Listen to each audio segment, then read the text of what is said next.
Benvenuti amici in questo nuovo video. Finalmente sono terminate le iscrizioni al contest e oggi in questo video vi faremo vedere quali sono le foto che hanno deciso di partecipare. Per chi si è perso qualche video, abbiamo indetto un piccolo contest dove si poteva vincere il libro Finali di Torre di Andrea Stella, e per partecipare a questo contest i partecipanti dovevano inviare una foto di loro mentre guardavano un video di Matto Scacco.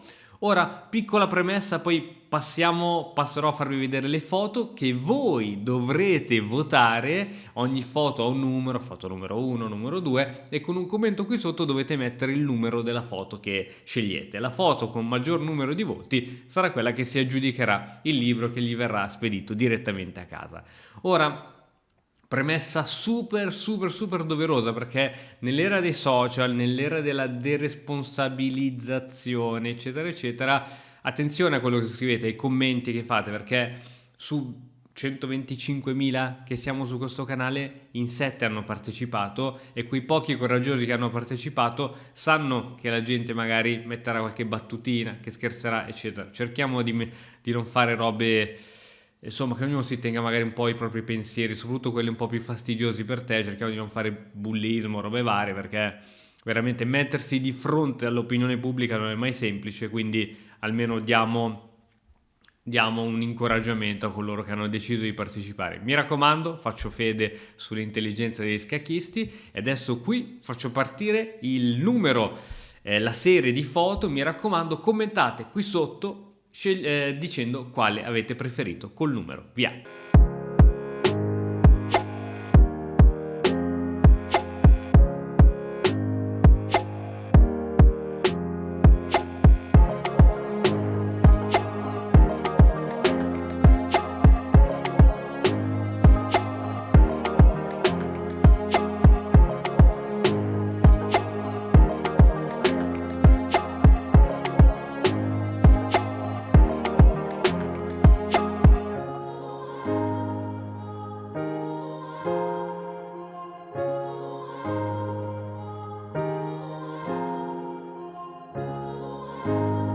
Al fine di 7 per completare lo sviluppo alti e F6.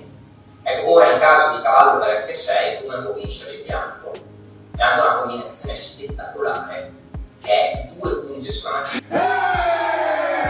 Bene, ovviamente è inutile dirvi che i due video che avete visto alla fine non partecipavano in gara. In gara c'erano solo le foto. Gli ultimi due video sono stati molto divertenti. Uno era del maestro Niccolò a Napoli mentre si allenava, e non solo a scacchi, si allenava, ci seguiva, e un gruppo di amici che sul 2 punti esclamativi di Andrea Stella ha esultato come quando la tua squadra del cuore fa quel gol al 90° minuto. Allora noi tutti aspettiamo le vostre votazioni, che vi ricordo che il contest chiude mercoledì, quindi avete tempo fino a mercoledì di lasciare un commento qui sotto votando il numero della foto che vi è più piaciuta. Bene, per oggi è tutto, noi ci vediamo prossimamente, grazie a tutti, ciao!